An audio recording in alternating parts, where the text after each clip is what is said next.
স্বপ্নাস কিচেনে স্বাগতম। আজ আমি আপনাদেরকে আমের মালাই কুলফি করে দেখাবো। এই মালাই কুলফিটা দেখতে যতটা সুন্দর, খেতে ততটা সুস্বাদু।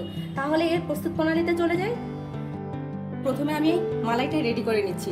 প্রথমে আমি এখানে একটা প্যানে এক কাপ গুঁড়ো দুধ দিয়ে দিচ্ছি,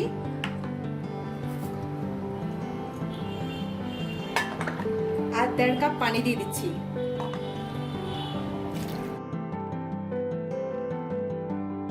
দিয়ে ভালোভাবে মিশিয়ে নিচ্ছি। চুলা মিডিয়ামে রেখে গুঁড়ো দুধটা ভালোভাবে মিশিয়ে নিচ্ছি। মেশানো প্রায় হয়ে গেলে আমি এখানে 1/3 কাপ চিনি দিয়ে দিচ্ছি। এবার চিনি দিয়ে আমি ভালোভাবে মিশিয়ে দিচ্ছি।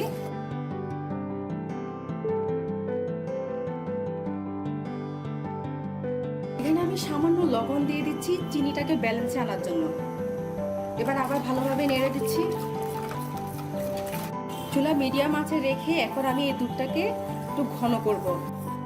দেখুন আমার দুধটা প্রায় ঘন হয়ে গিয়েছে। আমি এখানে 1.5 কাপ দুধকে জাল দিয়ে 1 কাপ করে নিয়েছি। আমার মালাইটা রেডি। এখন আমি এই মালাইটা ঠান্ডা হতে দিব। আমার মালাইটা রেডি হয়ে গিয়েছে। এখানে আমি যেহেতু আমি আমের মালাই করব, সেহেতু এখানে আমি 2টা আমের রস নিয়ে নিয়েছি। এখন আমি মালাইটা আর আমটা ঢেলে দিচ্ছি বিটারের জন্য।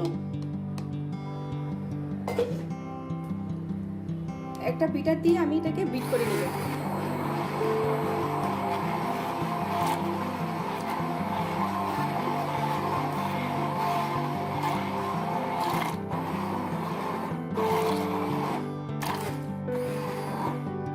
আমার বিট করা শেষ।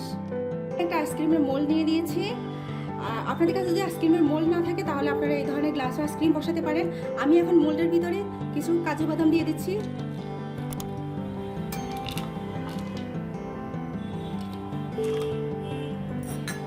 এরপর আমের মালাইটা ঢেলে দিচ্ছি।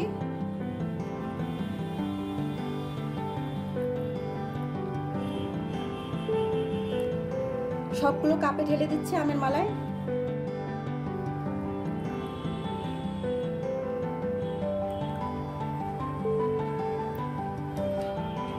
এরপর ঢাকনা দিয়ে বন্ধ করে দিচ্ছি।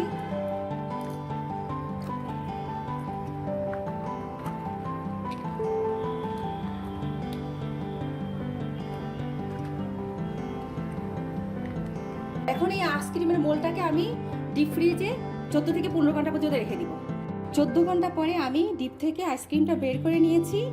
এখন আমি এখানে নর্মাল তাপমাত্রা কিছু পানি রেখেছি, সেটার মধ্যে আইসক্রিমের মোলটা একটু ভিজিয়ে নিয়েছি। কয়েক সেকেন্ড ভিজালে দেখবেন আইসক্রিমগুলো মোল থেকে উঠে এসেছে। দেখুন কত সহজে আইসক্রিম উঠে গেছে।